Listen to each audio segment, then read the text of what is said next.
लगभग 7 में से 1 व्यक्ति को एंग्जाइटी डिसऑर्डर है। तो महिलाओं में एंग्जाइटी डिसऑर्डर होने के चांसेस ज़्यादा रहते हैं। अब एंग्जाइटी को कैसे पहचानें, क्या लक्षण होते हैं एंग्जाइटी डिसऑर्डर के?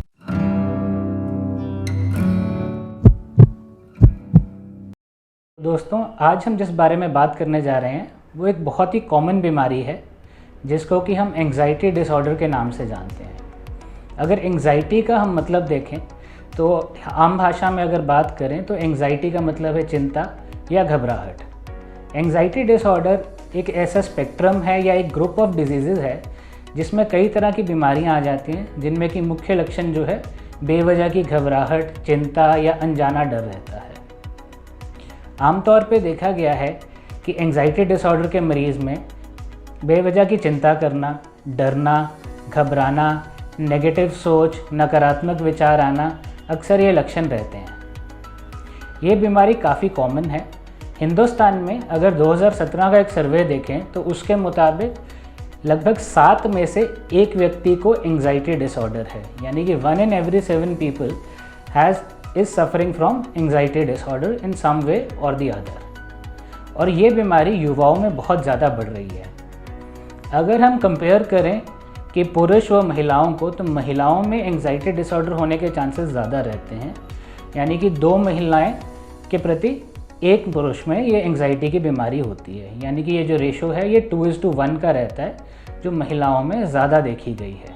अब अगला सवाल ये आता है कि एंग्जाइटी होती क्यों है। अगर रिसर्च की बात करें तो सबसे कॉमन रीज़न जो देखा गया एंग्जाइटी का वो ब्रेन में होने वाले केमिकल चेंजेस हैं। हमारे दिमाग की नसों में कई तरह के केमिकल रहते हैं, जिसमें कि एक केमिकल होता है सेरोटोनिन। सेरोटोनिन को हैप्पी केमिकल के नाम से भी जाना जाता है। तो अगर किसी व्यक्ति में की नसों में सेरोटोनिन की कमी हो जाती है तो एंग्जाइटी व डिप्रेशन होने के चांसेस बढ़ जाते हैं। यानी कि सेरोटोनिन की कमी के कारण से दिमाग में नेगेटिव विचार आना, नकारात्मक सोच बढ़ना, बेवजह की चिंता होना, घबराहट, बेचैनी रहना, ऐसे लक्षण उत्पन्न होने लग जाते हैं। इसके अलावा दूसरा कारण रहता है जेनेटिक फैक्टर्स, यानी कि अगर आपके परिवार में किसी भी रिश्तेदार में या ब्लड रिलेटिव में एंग्जाइटी की प्रॉब्लम रही है तो आप में ऐसी प्रॉब्लम होने के चांसेस बढ़ जाते हैं।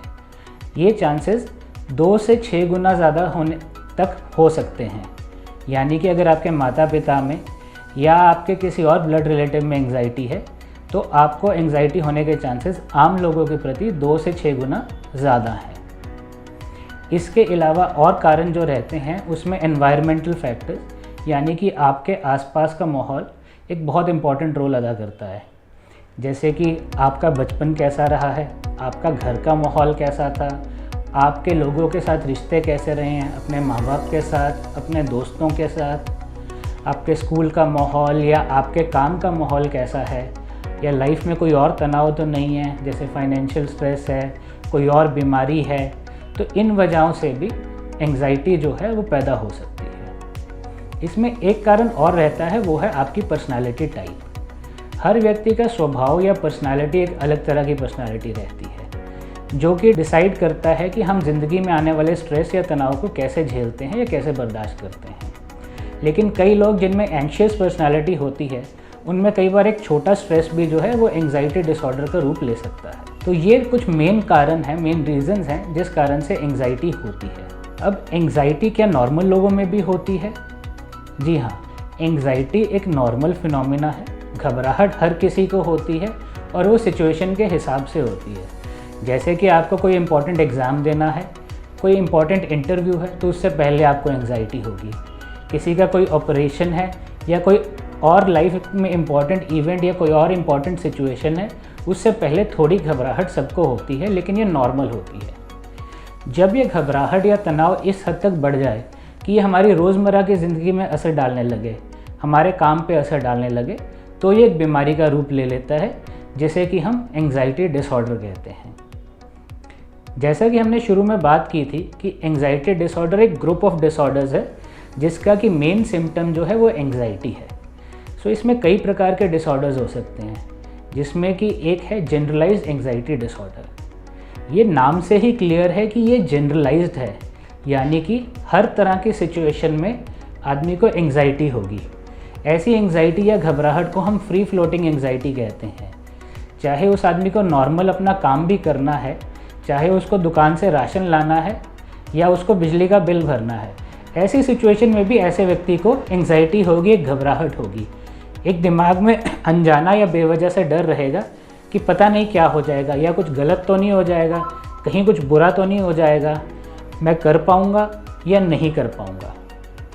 यानी कि रोज़मर्रा की चीज़ों को लेके एक बेवजह की घबराहट रहना, एक डर रहना, एक नकारात्मक सोच रहना, ये होता है जनरलाइज एंग्जाइटी डिसऑर्डर। इसके अलावा दूसरा आता है स्पेसिफिक फोबिया। स्पेसिफिक फोबिया का मतलब है कि एक पर्टिकुलर सिचुएशन में या एक पर्टिकुलर माहौल में डर और घबराहट होना। जैसे कि किसी को हाइट से डर लगता है, किसी को भीड़ या शोर से डर लगता है, किसी को बंद कमरे या लिफ्ट में डर लगता है, तो इसको हम बोलते हैं स्पेसिफिक फोबिया।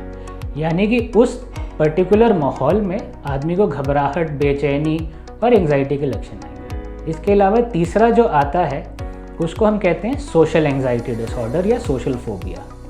यानी कि सोशल सिचुएशंस में या जहाँ पे ज़्यादा लोग हैं या जहाँ पे आपको लोगों के बीच में जाना है, वहाँ पे आपको घबराहट हो रही है या एंग्जाइटी हो रही है। जैसे कि स्टेज पे परफॉर्म करना है, किसी शादी फंक्शन में जाना है, किसी पार्टी में जाना है, किसी नई जगह पे जाना है, किसी भीड़ वाली जगह में जाना है, इस तरह की सिचुएशंस में एंग्जाइटी बढ़ जाती है। ऐसे लोगों को पब्लिक प्लेसेस यूज़ करने में दिक्कत होती है, जैसे कि बस में सफ़र करना, लिफ्ट में जाना, पब्लिक टॉयलेट को यूज़ करना, रेस्टोरेंट्स में जाना। तो ये लोग ऐसी सिचुएशंस को अक्सर अवॉइड करने लग जाते हैं। इसके अलावा कुछ और भी मिलती जुलती बीमारियां हैं, जैसे कि PTSD या post traumatic stress disorder and OCD यानी कि ऑब्सेसिव कंपल्सिव डिसऑर्डर, जिनके बारे में हम अलग से बात करेंगे बाद में। अब एंग्जाइटी को कैसे पहचानें, क्या लक्षण होते हैं एंग्जाइटी डिसऑर्डर के, इसको हम दो तरह से बांटते हैं। एक होती है फिजिकल या शारीरिक लक्षण, दूसरे होते हैं मानसिक या साइकोलॉजिकल लक्षण। फिजिकल लक्षणों में बहुत कॉमन है दिल की धड़कन का तेज़ हो जाना। कई बार लोगों को ऐसा एहसास होता है कि मान लो जैसे हार्ट अटैक आ जाएगा, दिल बहुत ज़ोर ज़ोर से धक धक करता है और छाती में धड़कता हुआ महसूस भी होता है। इसके अलावा दूसरी चीज़ होती है सांस का रुकना, दम घुटना या ऐसा लगना कि सांस नहीं आ रहा है या गला घुट रहा है। ब्रेथलेसनेस की एक फीलिंग होती है बिना कोई काम किए हुए। पेट दर्द होना, पेट में मरोड़ पड़ना, बार बार पेशाब का प्रेशर आ जाना, हाथों में कंपन रहना, हाथों पैरों में ज़रूरत से ज़्यादा पसीना आना, ये भी कई तरह के शारीरिक लक्षण हैं।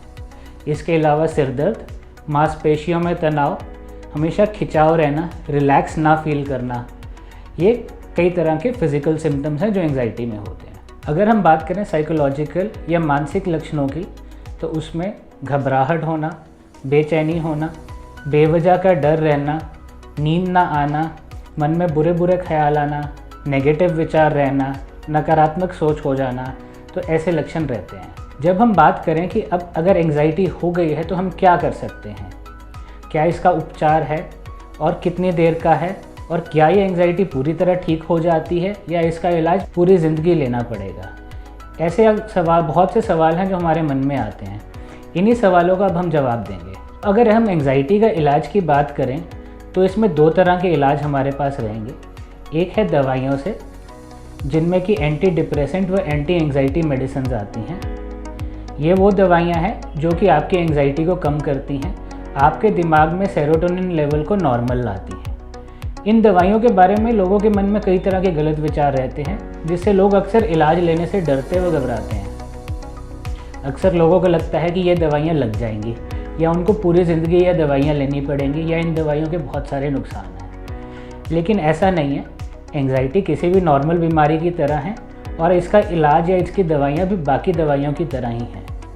जब भी हम कोई दवाई या कोई और चीज़ बाहर से चीज़ लेते हैं शरीर में, तो उसके कभी कभी कोई नुकसान हो सकते हैं, लेकिन अच्छी बात यह है कि हमें इन नुकसानों के बारे में पहले ही जानकारी रहती है और मरीज़ की कंडीशन के हिसाब से ही दवाइयाँ दी जाती हैं। और अगर ये दवाइयाँ प्रॉपर सुपरविजन में ली जाएं तो इनके नुकसान बहुत ही कम या ना के बराबर ही रहते हैं। दूसरी बात, जो ये नुकसान या साइड इफ़ेक्ट्स हम बोलते हैं, ये साइड इफ़ेक्ट ज़रूरी नहीं है कि हर व्यक्ति में हो। आपकी सेहत के हिसाब से, आपकी कंडीशन के हिसाब से कई व्यक्तियों में साइड इफ़ेक्ट बिल्कुल भी नहीं होते हैं, तो ऐसी दवाइयों से डरने की ज़रूरत नहीं है। एंग्जाइटी का बीमारी का नेचर ऐसा है कि इसमें इलाज जो है कई बार लंबे समय तक चलता है। इलाज की जो ड्यूरेशन हम अगर बात करें तो 6 महीने से साल भर की हो सकती है। हाँ, कई लोग ऐसे हैं जिनमें ये दवाइयाँ ज़्यादा लंबे समय तक लेनी पड़ सकती हैं उनकी बीमारी के हिसाब से, जो कि 3 से 5 साल तक भी हो सकता है। बहुत कम लोग ऐसे रहते हैं जिनको कि ज़िंदगी भर दवाई लेने की ज़रूरत पड़े। ऐसे लोग वो होते हैं जिनमें कि सीवियर एंग्जाइटी हो या साथ में कोई और बीमारी हो। अदरवाइज़ बाकी लोगों में दवाई लेने की ड्यूरेशन जो है बहुत लंबी नहीं रहती है और दवाई बंद करने के बाद वो बिल्कुल ठीक हो जाते हैं। दवाइयों के बाद जो हमारे पास दूसरी ऑप्शन आती है उसको हम कहते हैं साइकोथेरेपी, जिसको आम भाषा में लोग काउंसलिंग के रूप में जानते हैं। साइकोथेरेपी में जो सबसे कॉमनली यूज साइकोथेरेपी है उसको बोलते हैं CBT, यानी कि कॉग्निटिव बिहेवियर थेरेपी।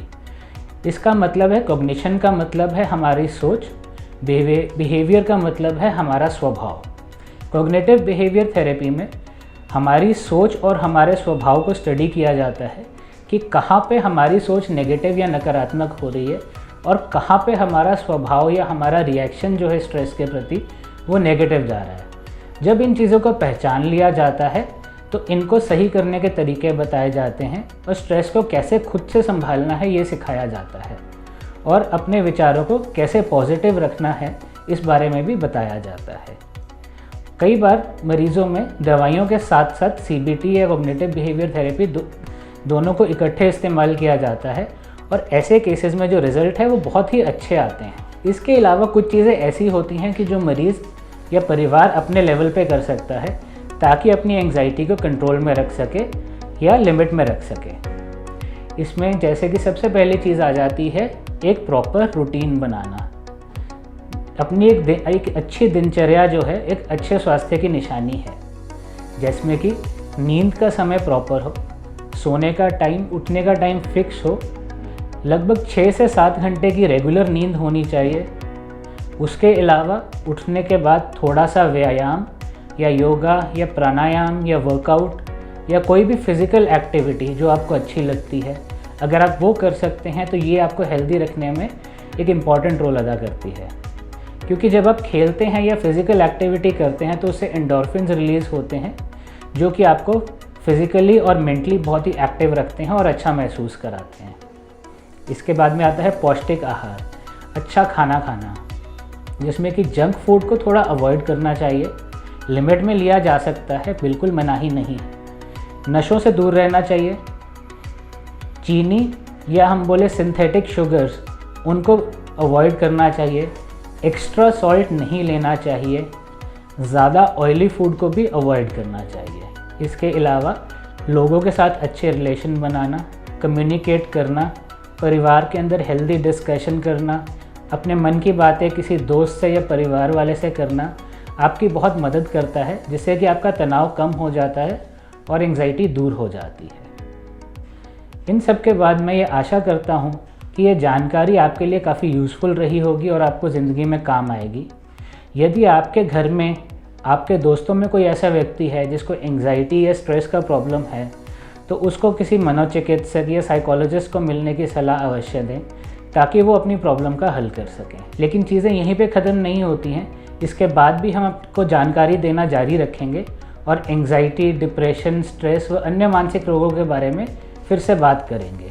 तो हमारे साथ बने रहिएगा, जुड़े रहिएगा। धन्यवाद।